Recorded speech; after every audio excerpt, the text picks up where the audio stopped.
unilateral otitis media with effusion. So in this condition, what happens is the middle part of the ear and this part there is fluid collection, and that is not because of infection, it is because of some other cause which I'll explain to you.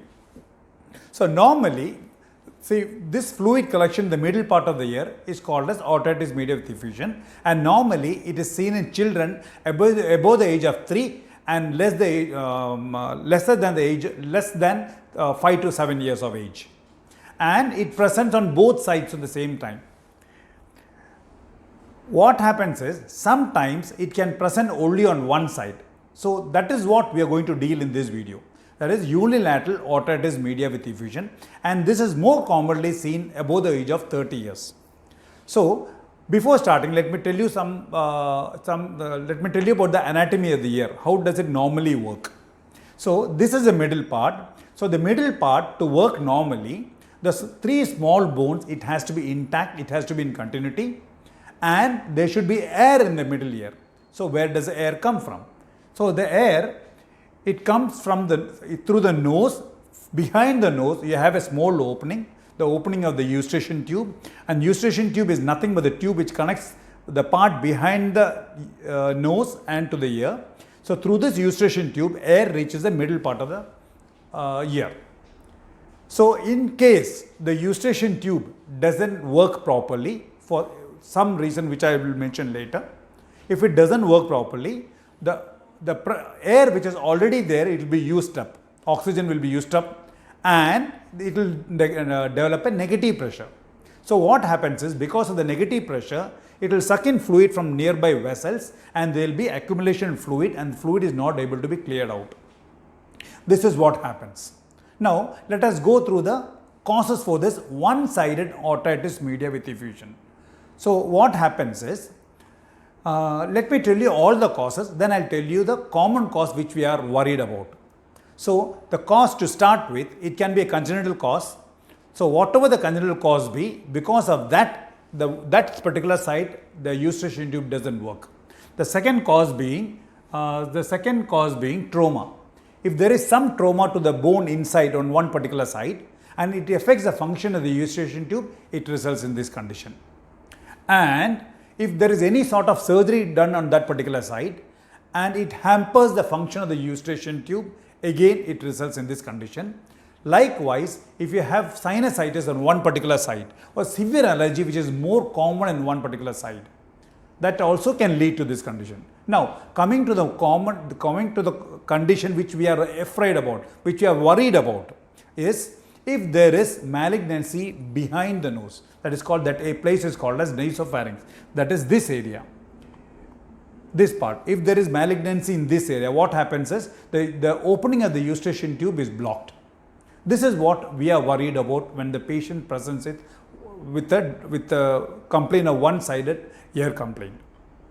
Now, so the common complaint of the patient will be, the patient says that I have been having ear block for some time, that has been going for some time. Now I have hearing loss too, and the block has increased. So when we put in a camera inside the ear to have a look at the eardrum, the normal eardrum looks like this with a pearly color with a light reflex. But if it is otitis media with effusion, the eardrum will be dull, there is no light reflex, and you can see the fluid level and the air bubbles. So we have a diagnosis. To confirm whether there is any mass behind the nose, we have to put in a camera, that is, we have to perform an endoscopy to find out the nasopharynx is normal or not, if there is a mass or not.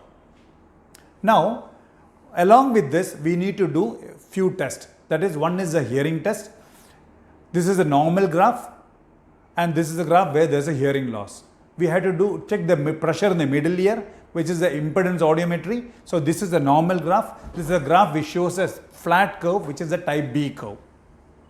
Now, once this is done, if the cause is still not known, we will go ahead and do a CT scan of the head, inclusive neck, and sometimes we need to do the CT scan with contrast.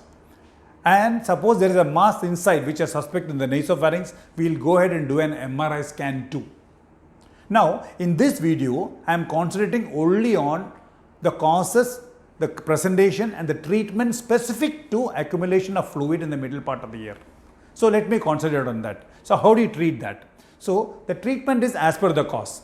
Anyway, at the same time, when we have a clinical and investigative diagnosis, we will go ahead and at the same time we will start with a steroid nasal spray, and we will tell you an exercise. We will start with a steroid nasal spray, and we will tell you an exercise what to do. The steroid nasal spray you have to use 2 times per day, twice daily, and one in the morning and night with a gap of 12 hours. And in the morning when you do it, you have to press twice here, 2 puff this side, 2 puff this side. Similarly, morning and night. The exercise will be, you have to close your nose and mouth same time, and you try to blow out like this. So you can feel the air entering the ear. The normal ear, it will pop out, you can hear a sound. The other one doesn't open up. Or as an alternative, what you can do is you can blow balloon every day, morning and night. At each time you have to blow 10 to 15 times. So this will go on. If no other cause is seen and only we diagnose as unilateral otitis media with effusion, then we'll continue this medical treatment for 3 months. So if after 3 months it still persists, there is still a hearing loss, and on examination, the investigation, the graph which impedance audiometry which I have shown, it shows a flat curve, type B curve, we will go ahead with surgery. So what surgery? What we need to do is, we had to put a small incision in the eardrum, and we had to place a grommet or the small tube which is called small tube in the in the eardrum. So the middle ear, it gets air not from through the nose or from the eustachian tube. After the surgery, it gets air from outside through the ear. This is the surgery what we do. Now, once we have decided for surgery, when you are admitted, first we will take a concern from you. In that hospital concern paper, it will be written your diagnosis, that is one-sided unilateral otitis media with effusion. And the operation will be myringotomy, putting an incision on the tympanic membrane of the eardrum, and we'll placement of a tube which is called a grommet. Myringotomy and grommet insertion. Complications will be explained, that is bleeding, and the incision which you are making, maybe it will become permanent, there will be a perforation in the eardrum. So after explaining all this, after reading all this, kindly sign and put in a date, write your name also. The doctor who is explaining and who is going to be with you, he also will countersign with you and put in a date. So simultaneously your investigations will be going on, and what all investigation needed to make you fit and take you to the operation theatre, all that will be done. That is pre-anesthesia panel. With that, all the investigation will be taken to meet a physician. He will give a clearance for surgery, and with that clearance you have to meet the anesthetist who we will examine you and give a clearance for anesthesia. When all these are done, next day is the surgery, and that particular day before the surgery, after 12 midnight, please do not drink or eat anything. Next day surgery, the surgery approximately takes about 1.5 hours altogether, from the time you start from your room and back to the room. Approximately I am saying. Suppose by 9 o'clock you start from your room, you go to the operation theatre by 9 o'clock from your room or the ward, by 10:30 approximately you are back in your room. So this is the surgery which I have already explained. So now after the surgery, when you come back to your bed, when you are back in your bed, you are not supposed to eat or drink anything for next 4 hours. Meanwhile, the staff nurse or the floor nurse, she will come and check all the vitals, and the IV fluids will be going on. Now, if you ask me, this is done under general anesthesia. If you ask me, is it necessary under general anesthesia? No, it can be done under local anesthesia in the outpatient department too. So we prefer to do under local anesthesia for male patients above the age of 20. For females generally and children generally, we prefer to do in the operation theatre. Why? Because the cooperation of the patient is very important. The place where we are working is very small. The ear inside, the eardrum is approximately 1 centimeter. And the doctor or I am holding the knife, it is only 1 centimeter, and in that 1 centimeter I am holding a knife too. So by any means, you shake your head, you move your head suddenly because of small pain, what happens is things become worse. So we don't generally prefer to do under local anesthesia in outpatient department for girls, ladies and in children. We prefer under general anesthesia. Generally, I said. Okay, so coming back to it. So once it is over, at the same time you will be getting antibiotic course and painkiller. Now, some doctors or hospital, they may give you, the doctor may advise you to use ear drops for 5 days. 3 drops 3 times daily for 5 days. If you, some of them they don't prescribe antibiotic, some of them they may not even give you ear drops also. Maybe even that is fine. Now, post-operative period, when you get fluid coming out, thick fluid, and sometimes blood stain, don't get worried. Just mop and keep the area clean. Continue taking the antibiotic and the painkiller and the nasal drops for 5 days, nasal decongestion drops for 5 days. If suppose your doctor has given steroid nasal spray, continue till your ENT surgeon tells you, approximately for 2 or 3 months maybe. You have to take it regularly. Now, the take-home advice. See, you have a perforation, you have a grommet inside the ear.